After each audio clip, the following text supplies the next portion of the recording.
and refusal to defend on the merits, Jasper had nothing left, and her irrelevant, trivial, frivolous questions proved it so.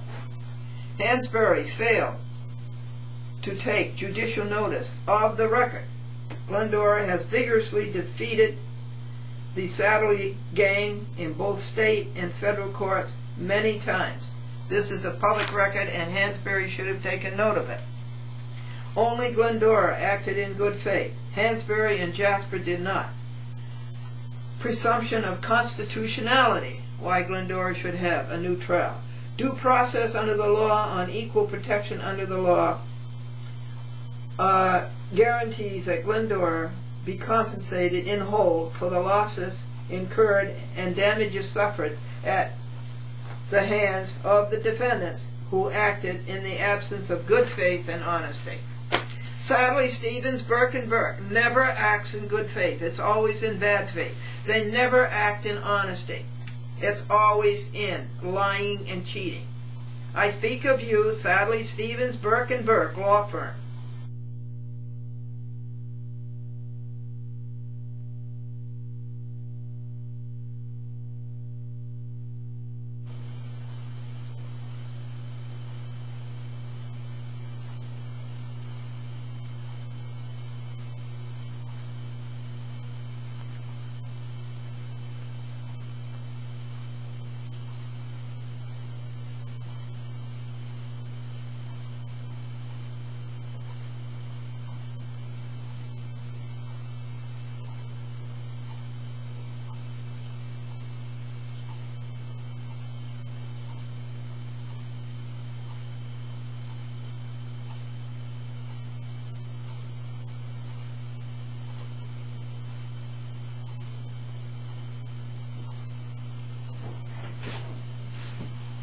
Hi there, everybody.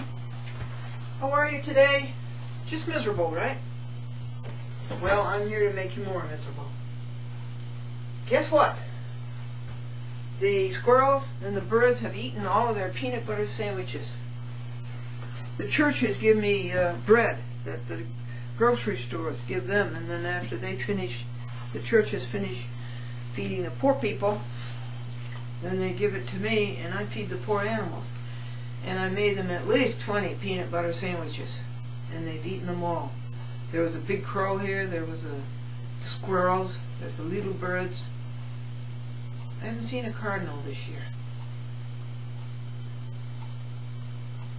There's a joke about that, did you know that?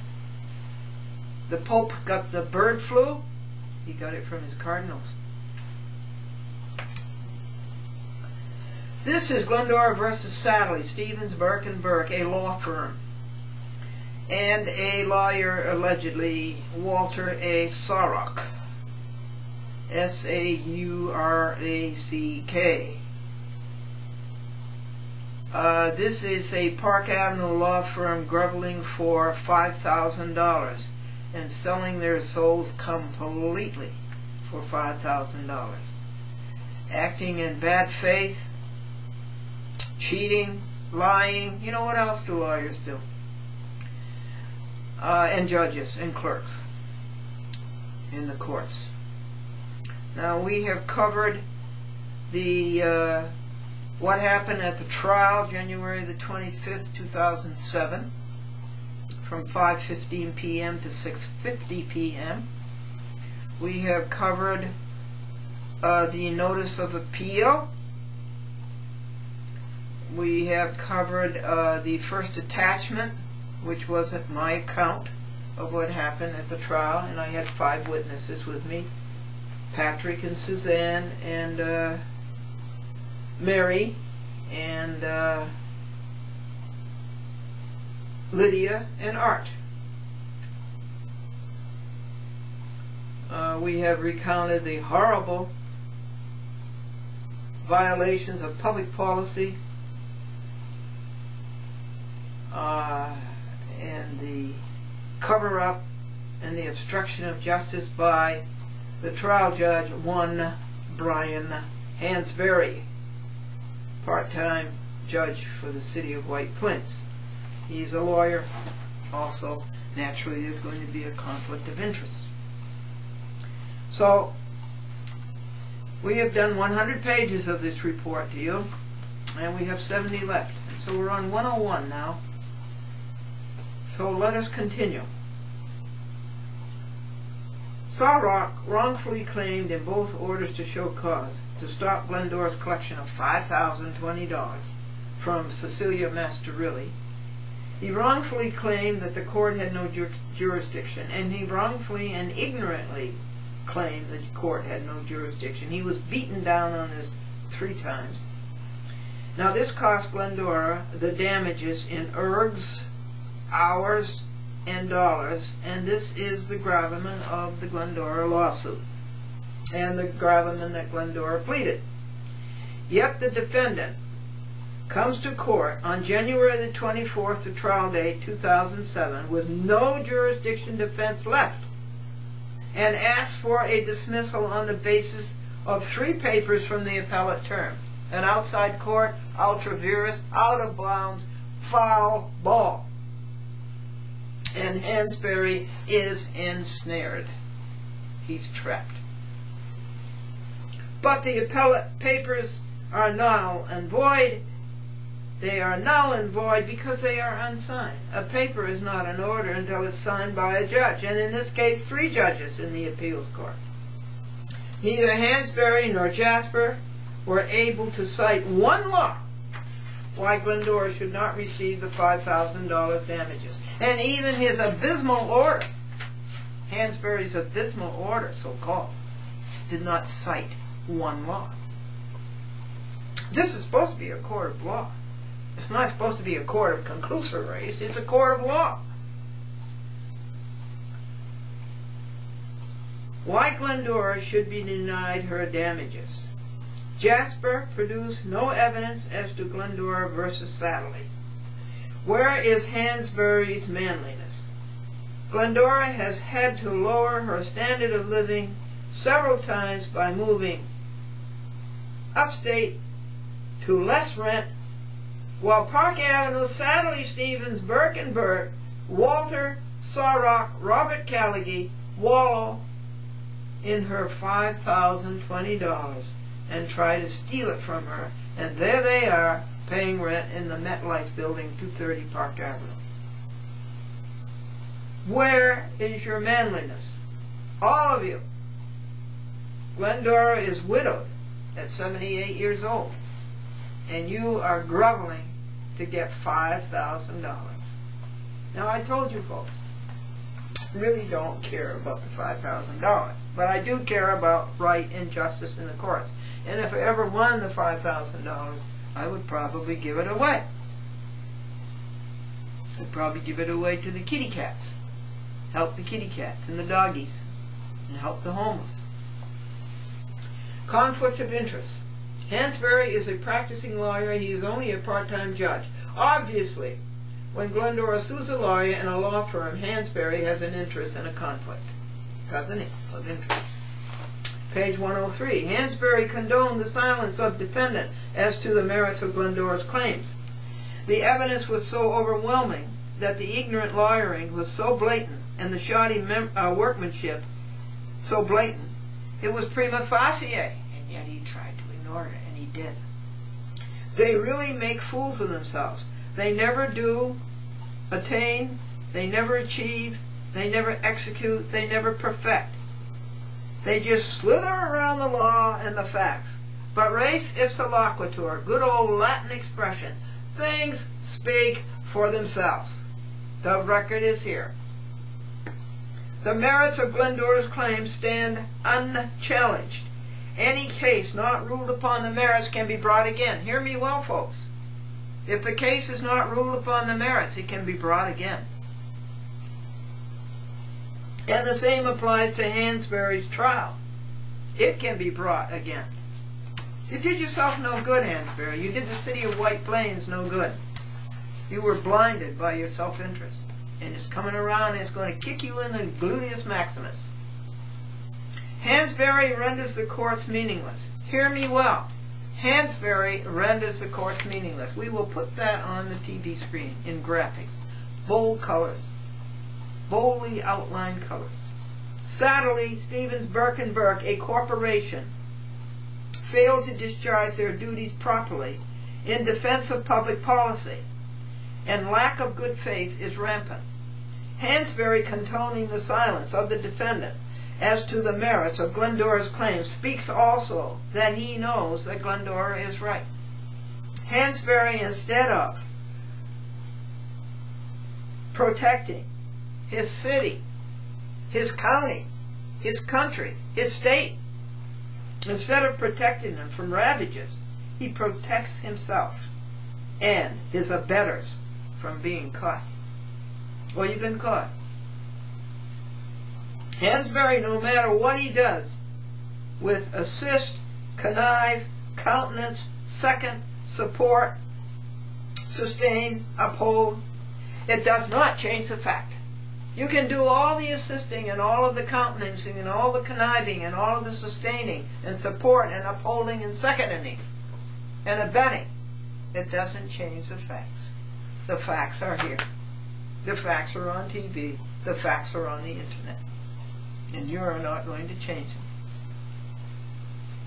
Citizen Glendora,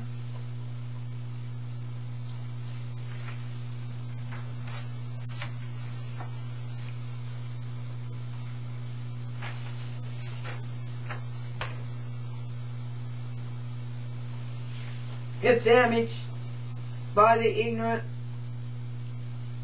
lawyering, and shoddy workmanship of Sadly, Stevens, Burke & Burke, and accessory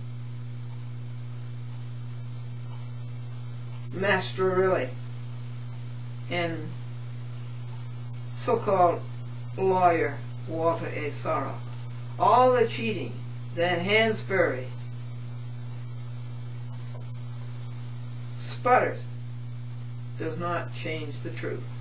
And remember, it happened in his own court, under his own nose. This is where this shoddy lawyering and ignorant workmanship happened. It happened right under Hansbury's nose in his own court in the White Plains City Court. And Hansbury was too superficial to do his homework and to be semper paratus.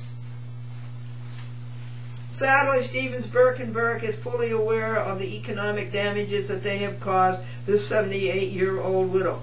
Further, they are fully aware of how greedy they are groveling for $5,000 in Glendora versus Masterilli and Glendora versus Sadly. They are fully aware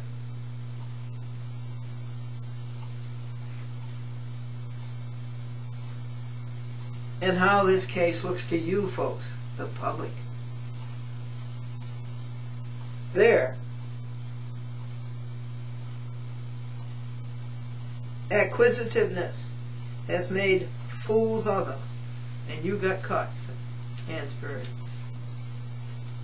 You got caught being in their foolishness. You went along with them. Bad choice. I think it's going to cost you a whole lot in your life and in your career. I would like to get this page turned. Since Glendora never gets her right to say in court what the course that she had charted, she has to compose these long legal papers to compensate for the odious censorship by Hansbury. He fails as a judge. Sadly, Stevens, Burke & Burke abuses the litigation process for their dirty self-gain.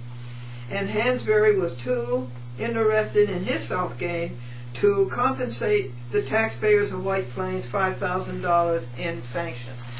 The taxpayers of White Plains, look at the money that Hansbury wasted, and the time and the scant judicial resources. Citizens of White Plains, you have been damaged.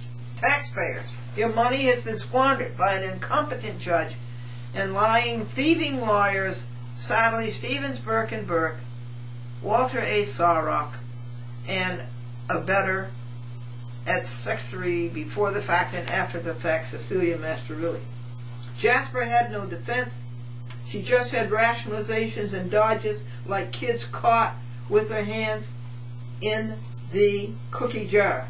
Yes, they have been caught, and it is before the public forever. It is a crack in the concrete wall with more hammering coming. Hansbury does not stop the hammer. Jasper strained and stressed. Fabrication is on record forever. Their stigma is abuse of the courts for avaricious gain. You hear me, folks? You hear me well. Forever. Their stigma is abuse of the courts for avaricious gain. Callaghy at Sadly, Stevens, Burke and Burke die owing Glendora $100 for the audio tape evidence that he requested, and he never paid for it. And Callaghy died with this on his chest, owing Glendora the 9% statutory interest of the subpoena money, $350 that Charles Dolan and Cablevision stole when Charles F. Bryant, crookedly did Glendora out of her trial, a basic constitutional right. When Charles Bryant did that, and the trial was postponed, Dolan, instead of returning the $350 subpoena money that Glendora had to send him pursuant to the Federal Rules of Civil Procedure, Rule 54, instead of returning it, he put it in his bank account. $350. $70 for him and 4 other accessories. And Dolan. And Glendora hammered Bryant until Bryant finally made him return the $350. But all the time that $350 was getting interest for Dolan. 9% New York State statutory interest. And Callaghy died, never having paid that interest.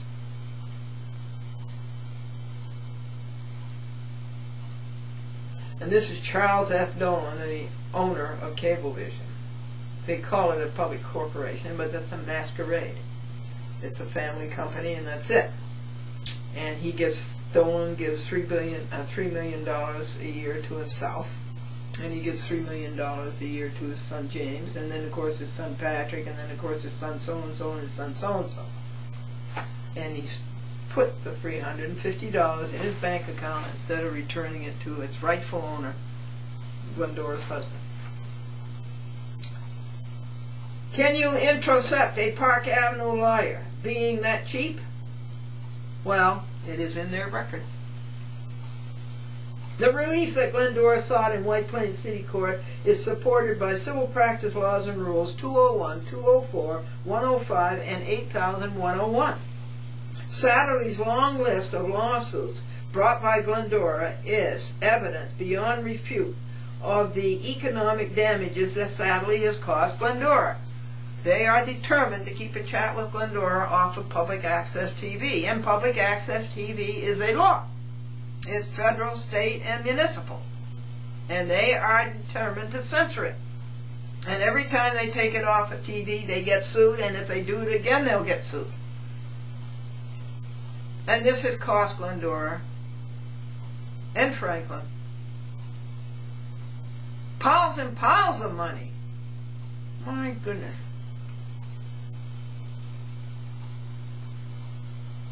Just in print, post, and travel, and court fees, and minutes, which is a huge ripoff. Court stenographers, a huge ripoff. A gang of gangsters. This alone, Cablevision has cost $42,000. Just in those things, not counting the hours. And how many hours are there? Over 2,000. And how many pages? 28,000. And how many volumes? About 95. And how many file drawers? About 17. And it started, and how many years? 13. 13 years. It started on Veterans Day, 1993, when they took the chat with Glendora off TV, and Nassau County, and they lost on that. The tree court stolen to put it back on. And ever since then, they whittle away at Westchester, taking it off of this place, this place, this place, this place. Always violating the law, always against public policy, always against the free speech of America, always against Title 47 of the United States Code, Section 521 et sequitur, which is the Cable Policy Communications Act of 1984. So the point here that I just made is that Satterlee's long list of lawsuits brought by Glendora is evidence beyond refute of the economic damages that Satterlee, Stevens, Burke, and Burke, and Walter A. Sawrock, and you, Charles Dolan, and you, James Dolan, and you, Cablevision, and all the other people who make your dirty living doing their dirty work, have cost. Glendora was Satterlee's annuity. But Hansbury sees the world only as something to rip off for his benefit. Society is to be shunted, and you are to be shunted, folks. And the courts are to be shunted. And America is to be shunted, according to Hansbury. Glendora's damages are the consequence of the defendant's law-breaking, lying, stealing, and cheating that required Glendora to bring this action against them. It is because they acted in bad faith, and the record shows this beyond their cover-up. Hear me, folks? They can't cover up the record. And it shows the same beyond Hansbury's cover-up. You hear that, Hansbury? You're never going to be able to cover this up. They fool themselves, but not the people. Hansbury's trial attitude was inconsistent with his decisions in both Glendora versus Masterilli and Glendora versus Satterlee. What caused his volte-face? Do you want to tell us, Hansbury? What caused your volte-face?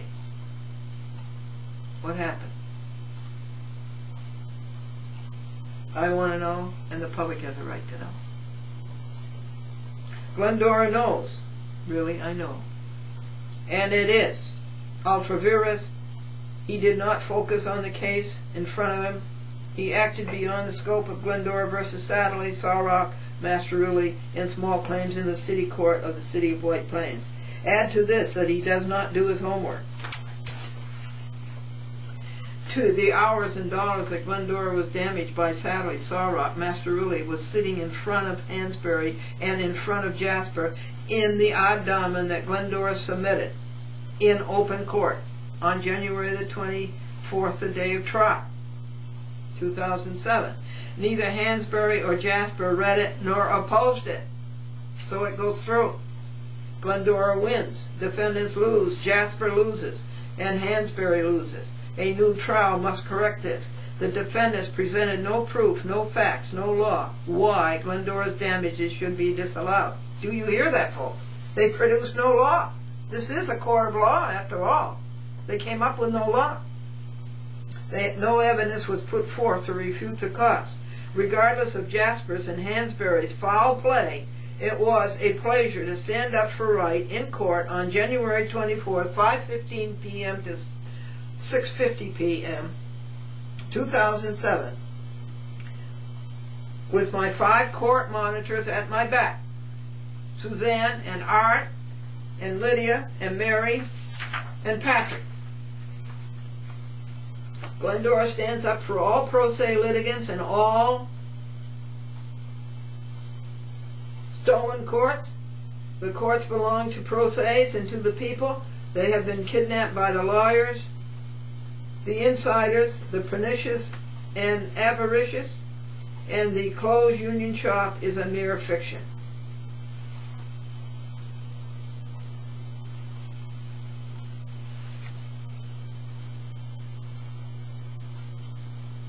You know, it's closed union shop of liars.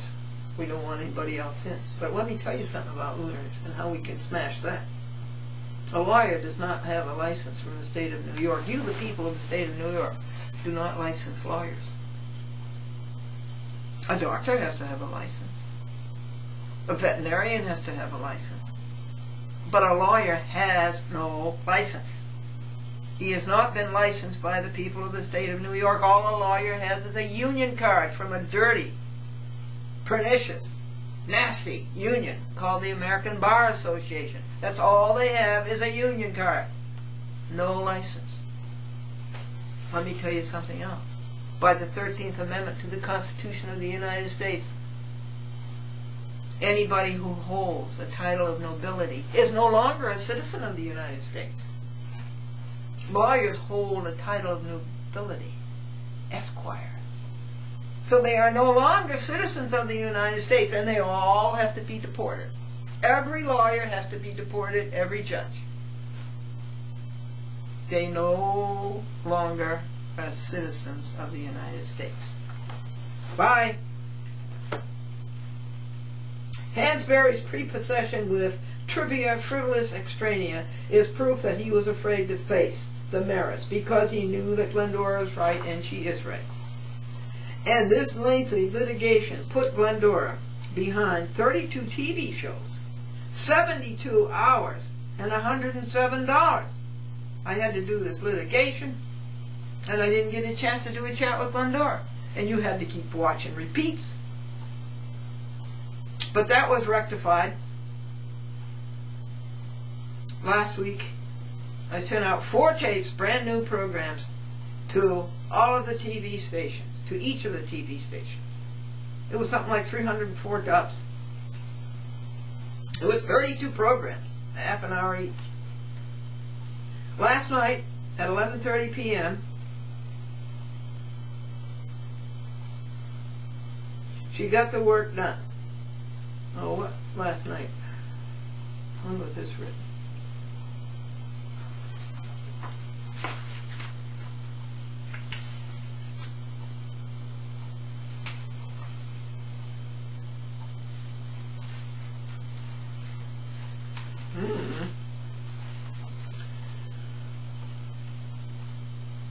Oh, Thursday, February the 22nd, George Washington's birthday.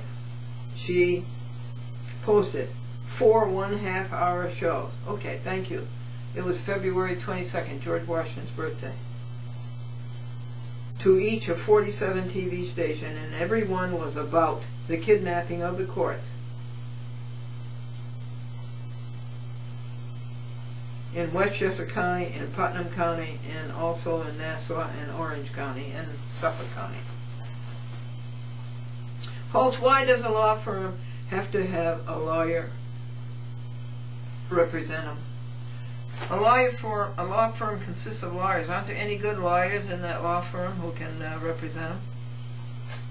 So they hire an outside lawyer. What's that tell you? To appear for them? Certainly Robert Callaghan wasn't competent to defend him, and certainly Walter A. Sarrock wasn't competent to defend him. We are on page 111, and that's a magic number. So at 10:30 in the morning, we rejoice. Give them their daily bread. They are out there eating their peanut butter sandwiches, and they're all gone on the west door, on the south door. And just as soon as I finish this report to you, I'll have to make them more peanut butter sandwiches. Lawyers like Sadley, Stevens, Burke and Sarrock, and judges like Hansbury have ruined our country. They cannot go to chiropractors because they don't have backbones. They have made our country sick. They have made the USA a wimp. A nation is nothing without courts that adjudicate right and wrong. A nation is nothing without healthy courts. They had bad parents, is all it is. Their parents never taught them right from wrong. Who? These judges and these lawyers. Here is a chain of bad actors. First comes Cecilia Masterilli. Then comes Sadley, Stevens, Burke, and then comes Walter A. Sarrock. And then comes Brian Hansbury. And then comes Zoe Jasper. Everything that they did is actionable. They all are going to be sued. And one 78-year-old widow stands up to all of them.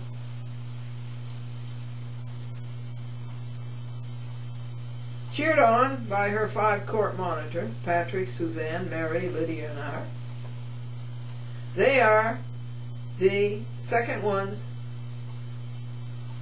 into the courtroom, but the first one into the courtroom through the back door is Jasper, through the chamber's door.